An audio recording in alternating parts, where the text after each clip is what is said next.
I'm so excited to welcome the co-authors who worked with me on the Hockey Allies Bachelor Bid series.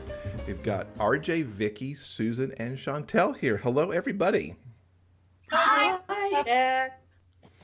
So I want to have everybody introduce themselves. Vicky and RJ are return guests here, but we're going to have them do that too. But we're going to start with our newbies of Susan and Chantal. So Susan, we'll start with you. Okay, well, hi everybody. I'm Susan Scott Shelley. I live in Philly. I'm a big hockey fan, and I've been writing for, I guess, about the past 10 years. And I do a lot of sports. Sports are good. So Philly, are you a Flyers person? Or I definitely grew up as a Flyers fan, but I also followed what eventually ended up being the Colorado Avalanche when a bunch of the Flyers left in the Lindros trade. So I follow mainly the Avalanche and the Flyers right now, although every so often I pick up another team because I have the NHL package, so I watch like a lot. But yeah, I definitely probably first and foremost Flyers, and then everybody else. All right, so, good deal. Chantal. Hi, I'm Chantal Mer, and I just released my first book in November, so I'm new to the whole writing thing. I know. Oh my gosh. A baby. A baby writer, not a baby in age. So I've had so much fun writing this book and just being involved with you all. It's been a blast. And I live outside of Philadelphia, so I'm fairly close to Susan. We're critique partners. We are critique partners, yes. Fantastic. Also Flyers for you, or do you have other allegiances? Well,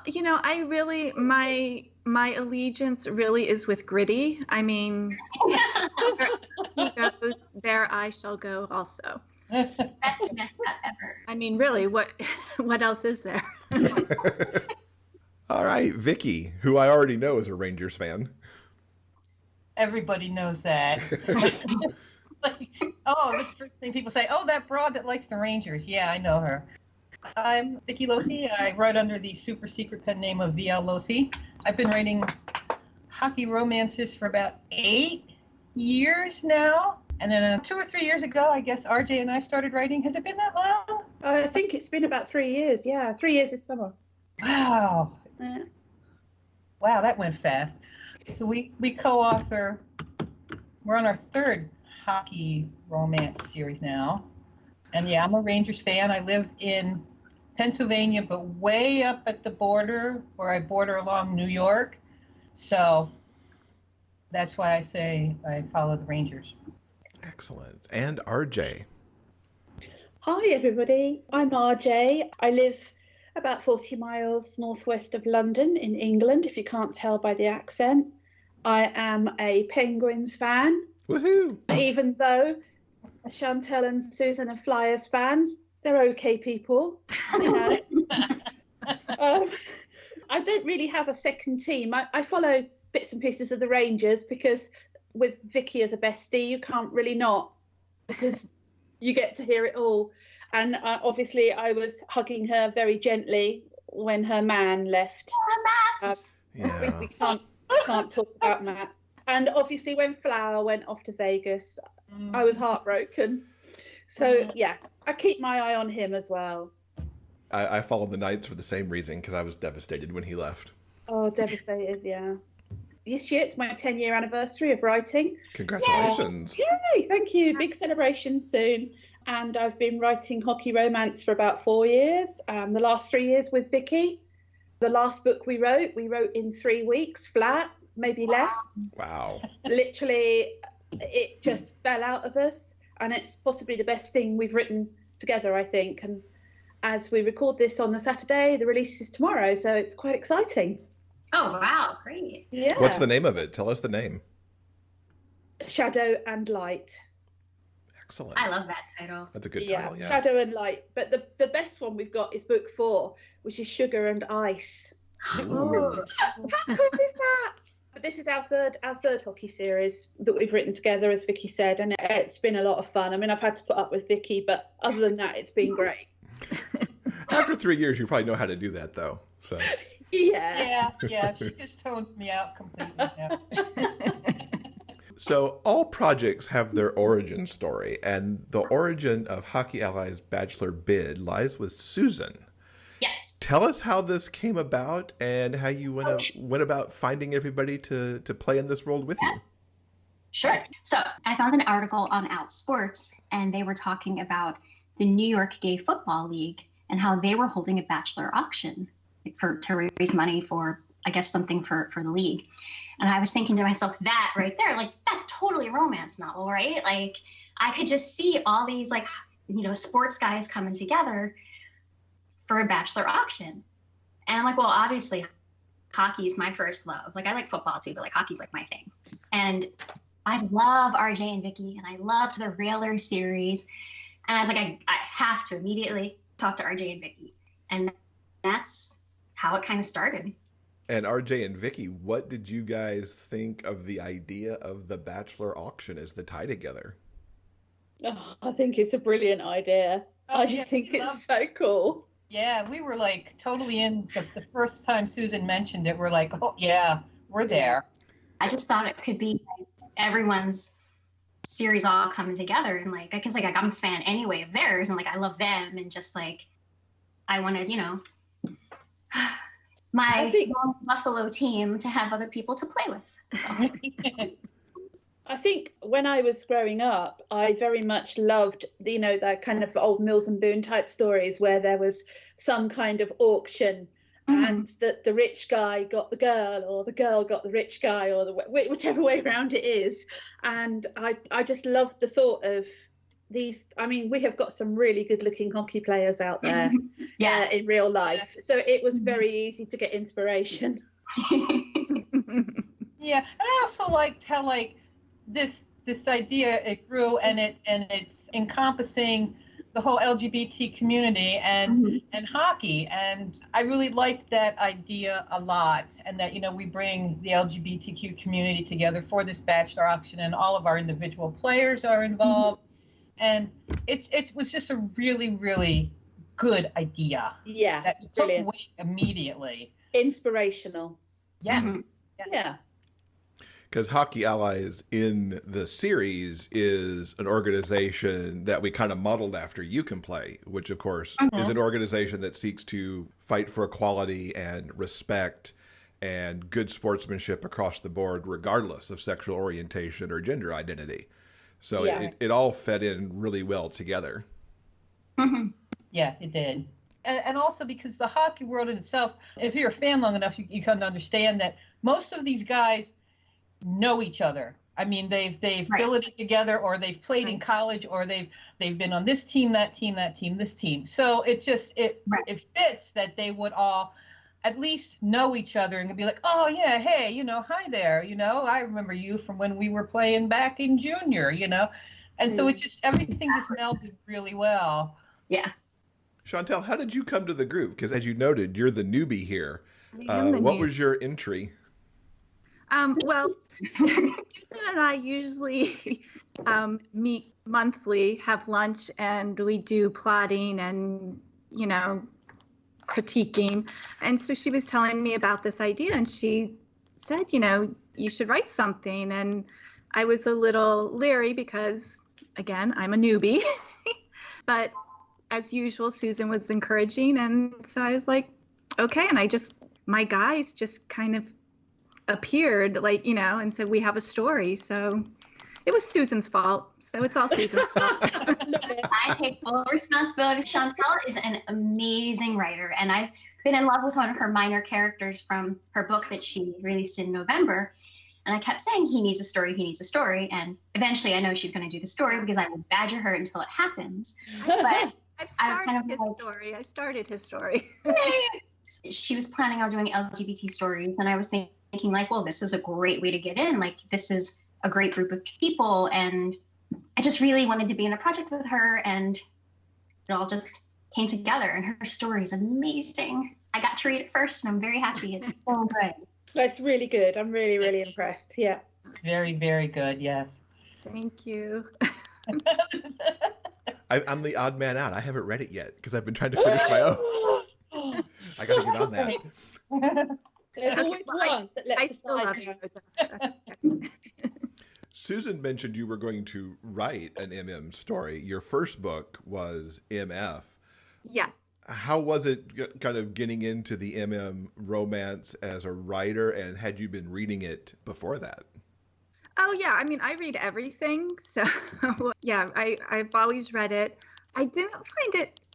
I guess my prologue, that was my biggest concern because I had to have them. Someone says something really mean, and I didn't want to be too mean, but I needed it to be.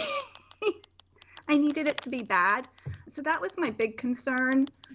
And then the sex scenes, those are always my concerns, whether it's MF or MM.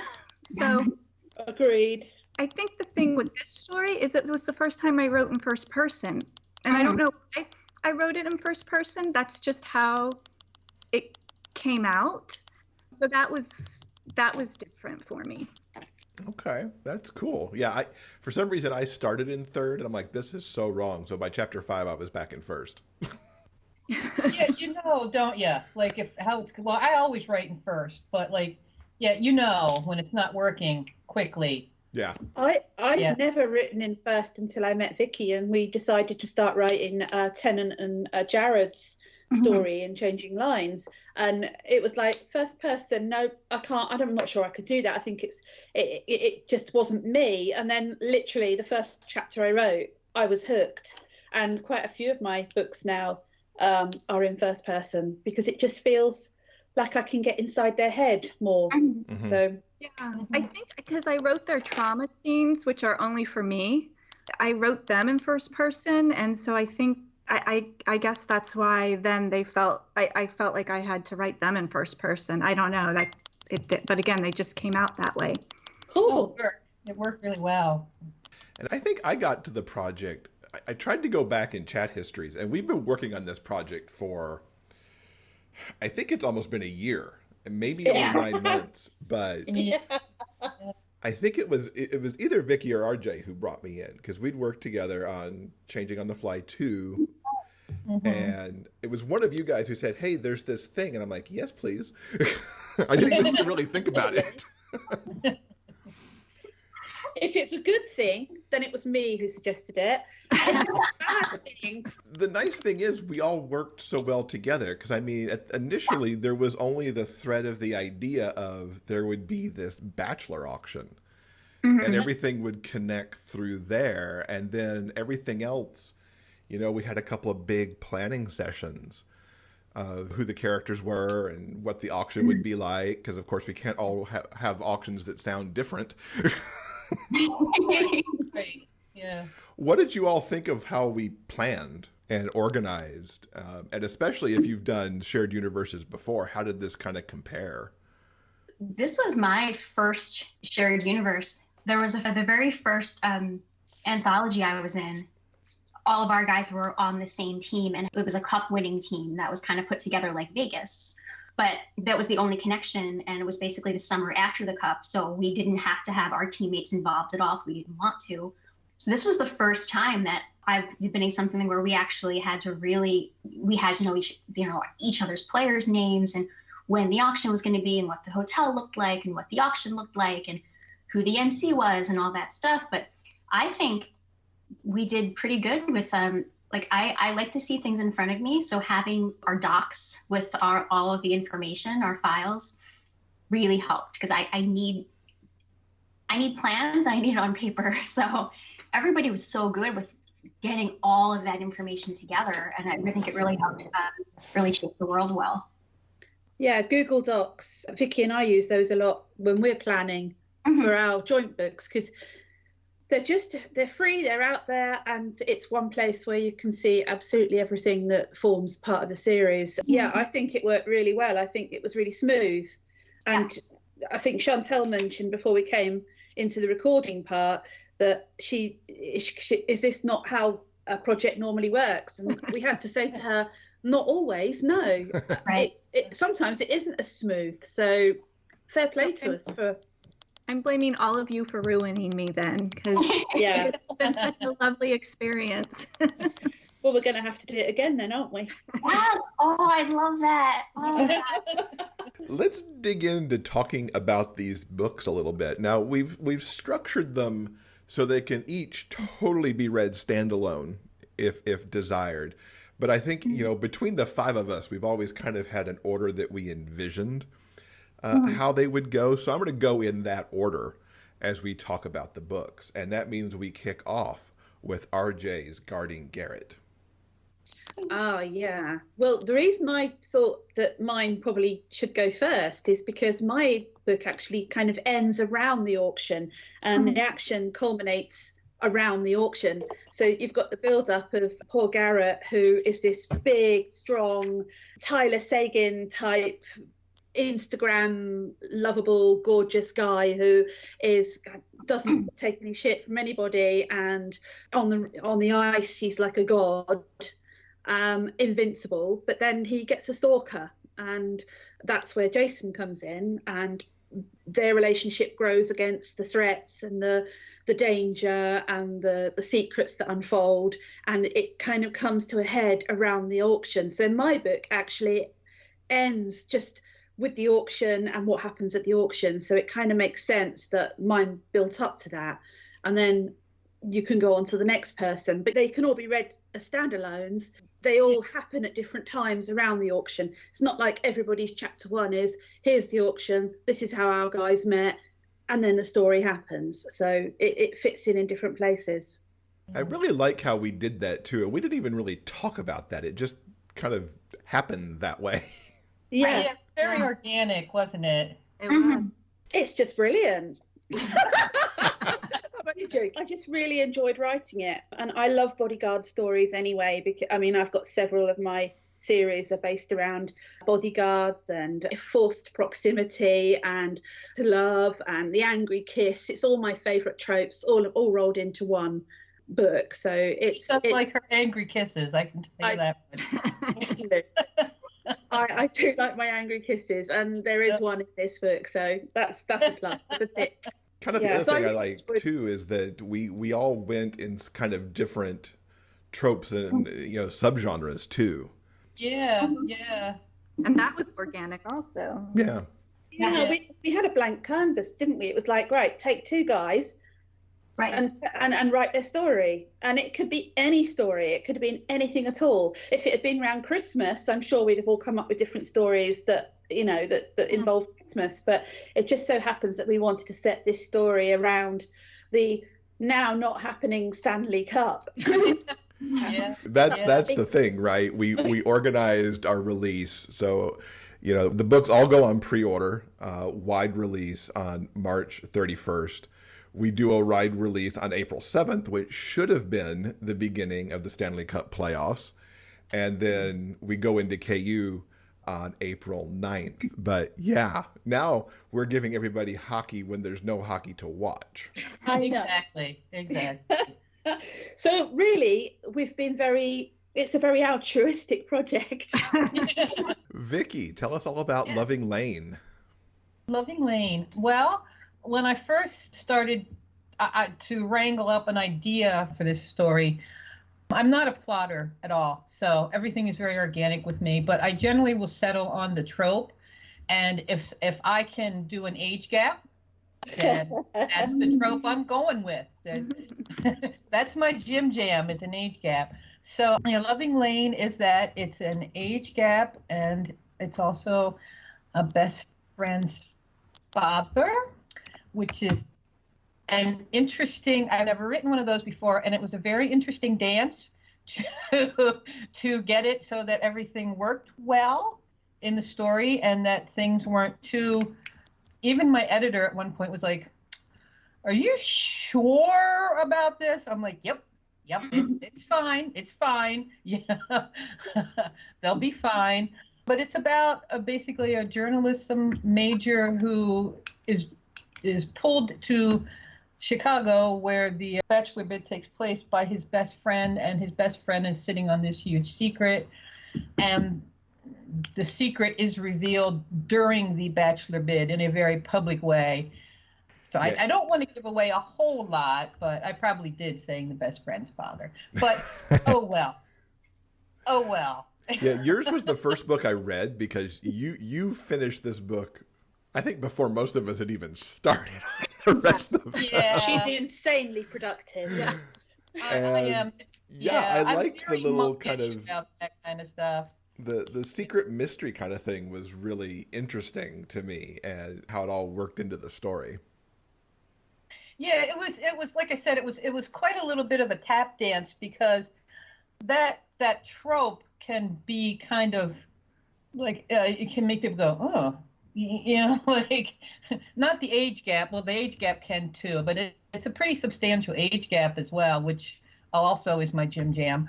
So there was a lot of fine tuning, like in editing, to make sure like my editor was happy with it, because when I wrote it, of course, I'm happy with everything I write, because everything I write is just golden. Absolutely. Ask RJ, she will tell you. Absolutely, Vicky. Everything you write is wonderful. Yes, everything. All my words are gold. But, so I wanted to make sure that getting this from an outside source, that everything worked. And my editor was very happy with it. And then, so I'm assuming it's all good. We'll find out. It's brilliant. It worked so well. It worked really well. Yeah, I love it. Good. So third in the sequence is my book, Keeping Kyle. I kind of swung to kind of a sweet, almost category romance. So I've got like a tech entrepreneur, Austin, who has had a wild crush on Kyle since they were in the same high school together. They didn't know each other at all, but they were in the same high school, and Austin followed Kyle's career as Kyle went through college in Ann Arbor and then ended up on the Detroit Arsenal. And when he got the opportunity to go to Chicago for the All-Star game and then bid on Kyle, he was not going to lose. And the thing is, for both of these guys, they've both had different but similar childhoods. Kyle lost his father when he was 8, and he was very much told he was the man of the family, had to take care of the family, even though he was 8. And it kind of stuck with him. And he's also the subject of trade rumors, because Detroit needs some defensemen. And so he's worried about now having to leave his hometown and where he's supposed to be in his mind. Whereas Austin grew up poor. His parents worked multiple jobs. Once he was of age to start contributing to the family, he was expected to really be doing homework or making money to help keep the family afloat, but also expected to go to college and do great things. So he's built this tech company that he's unfortunately on the verge of losing.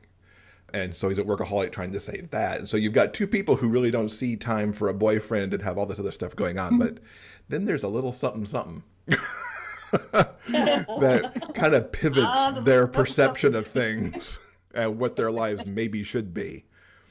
We love a little something. Yeah, it was so fun to write. And I have to say that RJ and I had a little fun on the side, too, because Garrett is Kyle's best friend. In a way, audience, in a way. RJ offered up Garrett to be Kyle's best friend. I had a lot of fun kind of brainstorming some stuff with RJ, because we made it where Garrett is Kyle's bestie from their junior days, which was ridiculously fun for me. It was a really nice tie-in too. It was just like another neat little way of tying all these guys together, aside from the obvious things. Absolutely. I like how, there's these little points of crisscross. So Susan, let's hear all about Scoring Slater. So Slater has been playing for Buffalo for the past 3 seasons. He got there as a rookie. He is very much attached to his phone and social media, and he posts all the time, and he's really gathered a following of fans. So he gets voted in as the last man in for his division for the All-Star game. The love interest is his best friend, Noah. Noah was traded to the team over the summer. So they're best friends. They're also roommates and obviously teammates. And Slater's kind of in love with him and doesn't really know what to say or he should say anything, because Noah got out of a relationship before he got traded and kind of wasn't looking for anything. They're very much an odd couple. Slater is kind of messy. Noah is very, very neat. Everything's in order, color coordinated, like ridiculously over the top. Definitely the Felix and Oscar So Noah is very, very, very, very private. The complete opposite of Slater, posting every meal and selfie he can. Noah was outed at the draft, and that had a huge media firestorm around it. So he's been very, very closed off and shut down since then. So everything with them is kind of opposite, but he would love to have a relationship with Slater, but he doesn't really know if he's the right person. And then, of course, the auction happens, and it might make them test that. Maybe, I don't know, maybe. But I had such a good time with writing these guys. Like, I love like the best friends dynamic, and I really wanted to do something with teammates and the whole roommate situation. So this was hard for me to write for like reasons outside of writing, but at the same time, I'm really happy with the way they came together. And I told Susan, I actually told her this last night, like, because I'm fortunate enough that I've been able to read it, and I think it's like, I mean, it has all the feels. I mean, oh, it's so good. I love it. Yeah. Chantal's very, very good for me. Chantal's character, Isaiah, I got to borrow him for a little bit in my book. When we were plotting it out, I'm like, I need him. It was fun to have Isaiah pop up for me. I have to say that Friends to Lovers is one of my favorite things ever. And then you add that teammate dynamic too, which turns it, of course, into workplace dynamics. Yeah. I suspect yours is going to be like crack for me because you hit some of my favorite tropes. Oh, and then they're roommates too.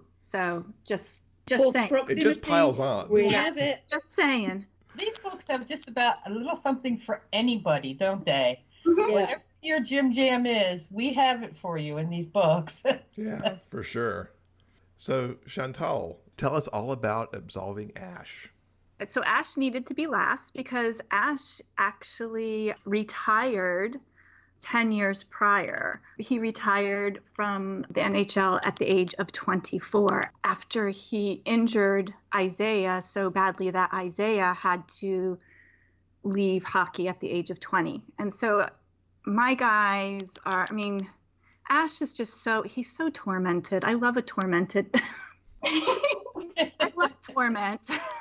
I love, like I said, I wrote trauma scenes. I'm always writing a trauma scene. Ash went to Chicago and he became a chef. And he's laid low. He's changed his name. He is just out of the spotlight because he feels that he can never make up for what he did to Isaiah. And then Isaiah happens to be working the Bachelor auction for the Hockey Network. He's doing kind of the fun little segments. So he's interviewing the Bachelors and getting footage and stuff. And so he's there. And Ash is catering the event. And it's when Lane, in Vicky's book, kind of pulls out of the event that they need an extra person, and Ash gets pulled in. He doesn't want to, but he does it to help his friend, who is one of the people who runs the Hockey Allies auction. This is Rivals to Lovers. It's about forgiveness, about how we can forgive ourselves, how we can forgive each other, and how these two guys find love. It's a fabulous redemption story. It really is. It's very good. And they have dogs. They have cute dogs. Dogs are my favorite. Everything's better with a puppy. Yeah. As each of you were writing the stories, anything in particular that kind of threw you as a curveball as you were working through your stories? I don't actually plot any of it, so I think every single word I write is a curveball. Vicky will tell you. I mean, we go in with a chapter that I'm supposed to be writing, or she's supposed to be writing, and then it kind of changes halfway through, because I always hate using this explanation, but it's like when you learn your characters and they start to talk to you, and it takes you in a completely different direction, because you want them to do X, Y, Z, and their characters telling you that actually they want to do A, B, C. So I think my books are constantly throwing me for curveballs, if that's an answer. Well, Well, like just the process of being an organic writer, every time you sit down to write, you have the possibility of being thrown a curveball because you don't know where the character is going to take you, as opposed to like people who plot out, like, I mean, some people are very serious plotters where they plot out every scene in a book. Like with RJ and I, and we just pretty much sit down and be like, so what do you want to cover in this one? We'll be like, well, we're going to cover this. Okay. And then the next day, you know, you get the chapter back and you're like, okay, I did not see that coming. That's how it is even with my solo books, even like with this one. I mean, there were a few things in there, like I said, that required some real dancing because I wasn't sure how to handle this situation that cropped up. So yeah, there definitely is. I was in literally the middle of the book. For me, the auction happens in the middle of my book. So this is the second scene after they're back. Now they're back in Buffalo. And I'm writing and I'm sitting there and I'm thinking like the scene's not working, but I don't know why. And I get up and I'm walking around and then it just comes to me, something that probably should have been obvious from the beginning looking at it now. And it didn't, something that would really, really dig in at Noah's wound. And it would be the worst possible thing in the world for him regarding Slater. And I'm like, oh, why did, you know, so I guess it popped up late, but I'm glad it did. But Did you have to go back and like seed the information? I think it was kind of, that was already there. Like I went back and I added a couple of lines in because his, like Chantal, I'm talking for Chantal, but she comes from her social worker background and she's very much, you know, well, what's wrong? What's the wound? And for me, I'm always like, I'm a middle child and I like to fix everything. So I like to make everything happy for everyone all the time, which is not good when you're writing a book if people are just happy all the time. So I was like, I have to be mean to him. And what would make him really uncomfortable? But it was, so the thread was already there. I just had to push it a little bit more.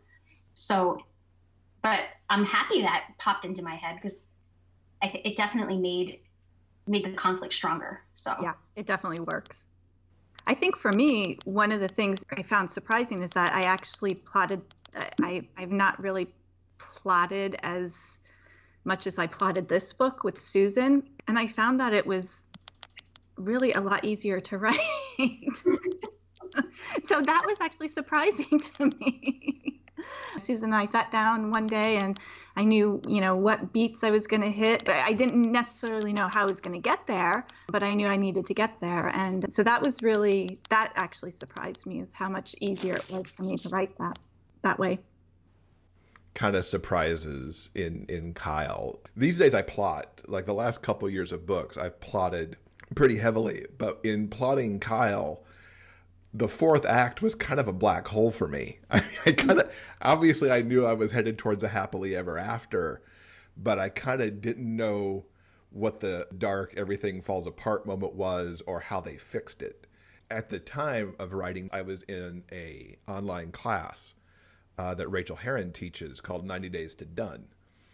And the class actually helped me figure out that fourth act, because in the class everybody has a moment where they present something, whether it's just here's what my story is or here's where I need help or whatever. And so that class plus working with Will, my husband, figured out that fourth act. And it was like, thank God, because there has to be something that happens here. But I was surprised at how much trouble I had coming up with the fourth act. I think I didn't want to break these guys to the point of what had to happen in the fourth act, because while you can't have them happy all the time, I like these guys so much I didn't want to break them either. Yeah, I'm quite happy to hurt all of my characters. Some of them, I think, if I hurt some of my characters, I think some of my readers might hunt me down and kill me. Look what we did. Well, it was all Vicky's fault, but we hurt one of our hockey players in our first series of books, but we've rebuilt that hockey player through our other books, but it had to happen. That dark moment had to happen, and it affected all the people around them. And I think the dark moment actually shows people what kind of character they've got and how it can change them. So I think yours worked really well. What do you think it is that makes hockey romance consistently seems to do so well? for me, like the one thing that I've always like with hockey players more so than any other sport, they always seem to be more affectionate with each other, because they've played together for years, most of the time, like either like growing up, juniors, like whatever. And like you see them, they'll hug, there's a picture of Tyler Sagan at an airport, like laying on one of their guys sleeping. Like you'll see just like, I feel like as much as there is still some homophobia, like I feel like there's just more affection. I like seeing that and that they're not afraid to like show that. So I think that's one of the reasons I really enjoy reading hockey romances. It makes sense to me that, I don't know, it's just kind of like. Yeah, I think you're making perfect sense. I mean, like if you look at a normal hockey season is 80 games before playoffs. And if you're on that team, you are spending 7-8 months with the other people. I mean, it's not like football where you get together. I mean, they have scrimmages, of course, but it's once a week as opposed to hockey is 3-4 games a week. So you're with these people. This is your family essentially for 8 months. Yeah. So I mean, of course they're going to be they're going to be as close as brothers. And there's also just something about hockey players, and I'm not saying this to offend any other athletes, but hockey players seem to have a greater sense of team. If you listen to the interviews, there is never I. It's always we. We need to play tight in the corners. We need to score. There's never I. There's just something about that how humble hockey players are that really appeals to me.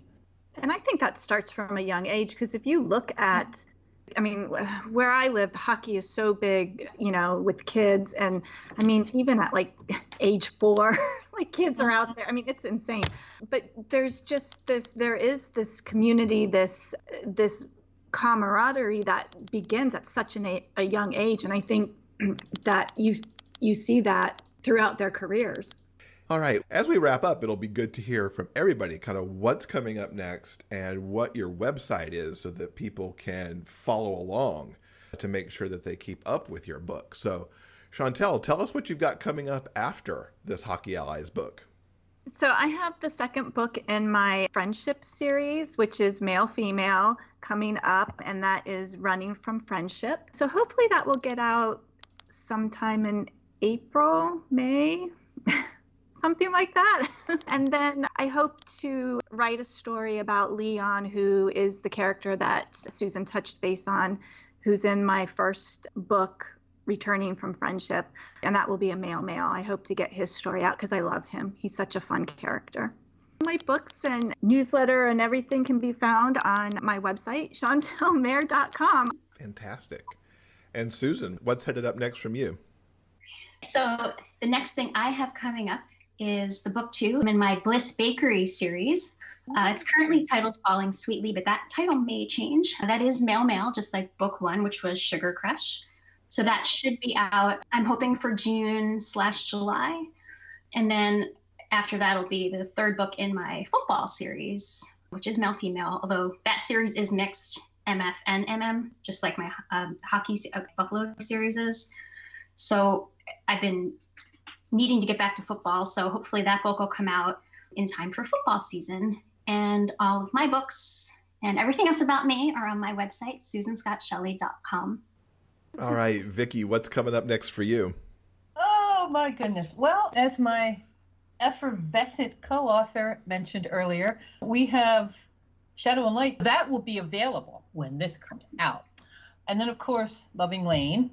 And I guess looking in May, I have Final Shot coming out, which is the second book in my Overtime trilogy. And this is Dan Aru-Kalinsky's story, which I was very excited about because I've written about 1,800 books about Victor Kalinsky, who is very pushy, and I'm surprised he even let me write about Dan, to be honest. But he has, so that one's going to be coming out in May, and we'll just stop at May. I have stuff coming out all, but we'll just go with that. On my website, you can find my books, my publishing calendar, blog. I have a serial that's running. All of that can be found on vlocey.com. Excellent. And RJ. Okay, well, Guarding Garrett is coming out in early April. We've got Shadow and Light, which will be out by the time this is played. So that was with Vicky. And the next one we'll be writing in that is Sugar and Ice, which is coming out in July. I'm wrapping up my Lancaster Falls romantic suspense series with book 3, All That Remains, which will be out in June. And then I'm switching back to my single dads for book 4, Always, which will be out kind of late July, early August. And if I get any time to sleep, I will try and catch up on some sleep. My website is rjscott.co.uk. There's lots of freebies on there and news and my blog and interviews and visiting guests and all kinds of shenanigans that happen on that website. All right, fantastic. We will link to everything we talked about in the show notes so that people can find that stuff quite easily. It's been so good talking to all of you and getting us back together to talk about the Hockey Allies series as it comes out to the world. Yes, thank you. This has been so much fun. Thank you for having us. Thank you.